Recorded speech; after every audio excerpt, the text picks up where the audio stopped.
Recent గా ఒక SEBI నుంచి ఒక మంచి న్యూస్ వచ్చింది మ్యూచువల్ ఫండ్స్ కి సంబంధించి.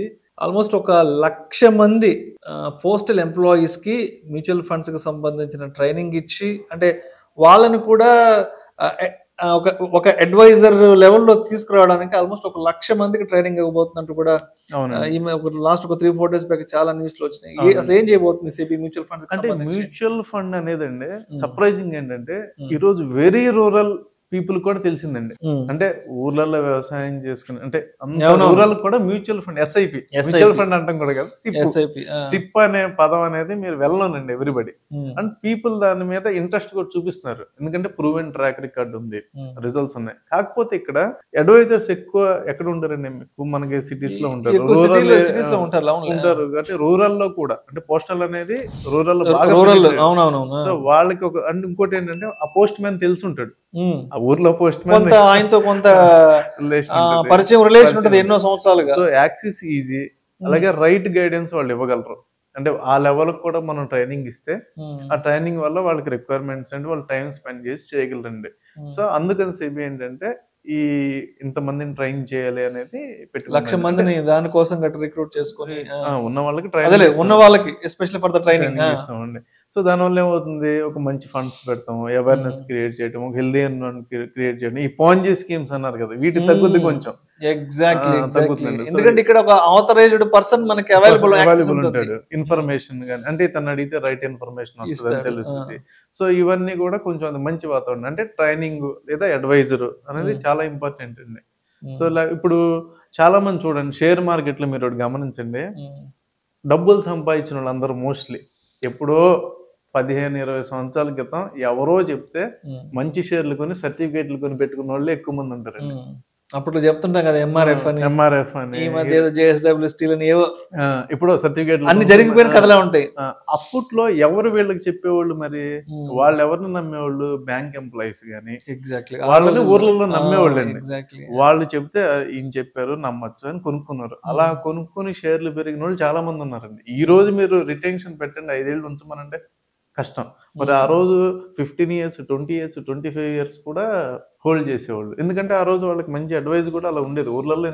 వాళ్ళనే నమ్మేవాళ్ళు, అంత నమ్మకంగా ఉండేది అప్పట్లో, మాట అనేది ఉండేది. వాళ్ళు కూడా బ్యాంకర్స్ ఎక్కువ గైడ్ చేసేవాళ్ళు, ఇది తీసుకోండి. కొంతమంది తెలియకుండానే 98 లో కూడా సిప్పులు స్టార్ట్ చేసి వాళ్ళ మంచి కార్పస్ బిల్డ్ అయిన వాళ్ళు బోల్డ్ మంది ఉన్నారండి ఊళ్ళల్లో. మా గ్రాండ్ ఫాదరే కొన్నారు షేర్లు. సో మొత్తంగా ఇప్పుడు ఈ మ్యూచువల్ ఫండ్ ఇన్వెస్ట్మెంట్స్ అనే దాన్ని ఎడ్యుకేట్ చేయడానికి, దాన్ని రూరల్ లెవెల్లో తీసుకెళ్ళడానికి, అండ్ విలేజ్ అంటే దాని ఒక రిమోట్ లెవెల్లోకి తీసుకెళ్ళడానికి కూడా సెబీ కూడా అడుగులు వేస్తుంది. దానికోసంగా 1,00,000 మంది పోస్ట్ ఆఫీస్ ఎంప్లాయీస్ సెలెక్ట్ చేసుకుని ఈ మ్యూచువల్ ఫండ్ ఇన్వెస్ట్మెంట్ ట్రైనింగ్స్ కూడా ఇవ్వబోతుంది. అవునండి. ఇప్పుడు మీరు గమనిస్తే ఇన్సూరెన్స్ అవేర్నెస్ అనేది మనం అవునన్నా కాదన్నా ఎల్ఐసి వాళ్ళు అయితే ఇచ్చింది. అంతే 90s నుండి 80s వాళ్ళ రోల్ చాలా ఉందండి. సరే తర్వాత ఎల్ఐసి మంచిదా కాదా తర్వాత లేదంటే చాలా వచ్చినాయి పక్కన పెట్టండి. అలాగే ఇప్పుడు మ్యూచువల్ ఫండ్ కూడా ఆ లెవెల్లో మీరు ఎక్కడికైనా రూరల్లో ప్రతి ఒక్కరికి చిన్న ఎల్ఐసి పాలసీ ఉంటుంది, అది 1,00,000 2 లక్షల్లో ఉంటది. ఆ కైండ్ ఆఫ్ అవేర్నెస్ వాళ్ళు తీసుకొచ్చారు. అంటే అక్కడ ఏజెంట్ అవైలబిలిటీ ఆ ఊర్లో ఉండడం, అంటే ఆ ఇండస్ట్రీకి సంబంధించిన ఆ ఎక్స్పర్ట్, ఆ పర్సన్ అనేవాడు మన ముందింట్లోనో వెనకింట్లోనో మన ఊర్లో ఒక 2-3 ఉండేవాళ్ళు. ఇది ఒక 40-40 ఏళ్ళ నుంచి కొనసాగుతుంది. అక్కడ ట్రస్ట్ ఫ్యాక్టర్ బిల్డ్ అయింది. సో అలాగే ఇప్పుడు మ్యూచువల్ ఫండ్స్ అనేది ఇప్పుడు ఎస్ఐపి గమ్మున ఎవరిని కాంటాక్ట్ అవ్వాలి, ఇవన్నీ కూడా ఉంటాయి కదండి. ఓవర్ ఫోన్ నమ్మచ్చలే. అక్కడ మీరు ఇంకోటి, ఇక్కడ పెద్ద క్వశ్చన్ ఏంటంటే, మనం అకౌంట్ ఓపెన్ చేసేటప్పుడు మనం మ్యూచువల్ ఫండ్ కోసం డిపి అకౌంట్ ఏదైనా చేసి ఏమవుతుంది, ఒక 4-5 ఓటీపీలు వస్తాయి. ఓకే, అక్కడెక్కడో విలేజ్లో ఉన్న పర్సన్ హైదరాబాద్ అతనికి ఫోన్ చేసి నాకు అకౌంట్ కావాలంటారు, ఓపెన్ మ్యూచువల్ ఫండ్ నేను ఎస్ఐపి చేయాలంటారు. నేనంటే ఓపెన్ చేయాలి అకౌంట్ అంటున్నాం. చేయాలనగానే ఏమవుతుంది, వాళ్ళ మెయిల్ ఐడికి ఓటీపీ వెళ్తుంది, మొబైల్కి ఓటీపీ వెళ్తుంది. ఎందుకంటే సెబీ ఇప్పుడు మ్యాండేట్ చేసిందండి, ఈమెయిల్ వెరిఫికేషన్, ఆధార్ ఓటీపీలు, బ్యాంక్ మ్యాండేట్ పెట్టాలి. ఇవన్నీ పెట్టాలంటే గమ్మున ఓటీపీ ఇవ్వాలంటే అంత ఈజీ కాదు, అందరికి అయ్యే పని కాదు. వాళ్ళు ఎక్కడో రిమోట్ లొకేషన్ లో ఉండి హైదరాబాద్ నుంచి మాట్లాడితే నీకు ఒక ఈమెయిల్ వచ్చింది చూడండి అంటే కష్టం. అదే పర్సనల్ ల్యాప్టాప్ కూర్చొని ఇదిగోండి సార్ ఇది ఇలా ఓపెన్ చేస్తారు, ఫీల్ హ్యాపీ. అంతేకాదు వాళ్ళు అమ్ముకోవాలి. ఎలా ఇప్పుడు వాళ్ళకి యాప్ లో మీరు రిడిమ్షన్ కొట్టండి, రిడిమ్షన్ లోకి వెళ్ళగానే మళ్ళీ మీకు అక్కడ ఆప్షన్స్ వస్తాయి, యూనిట్ లా అమౌంట్, మళ్ళీ రకరకాలు ఉంటాయి. అలాగే ఇప్పుడు ఏంది ల్యాస్ వచ్చింది, ఇప్పుడు మన లోన్ అగైనెస్ట్ మ్యూచువల్ ఫండ్స్ ఉంది, అది ప్రాసెస్ చేసుకోవాలంటే ఇలా చాలా ఉన్నాయి కదండి సర్వీసెస్. సో అది వాళ్ళకి ఏంటంటే కాన్ఫిడెన్స్ లెవెల్ బిల్డ్ చేస్తుంది, గైడెన్స్ పెరుగుతుంది.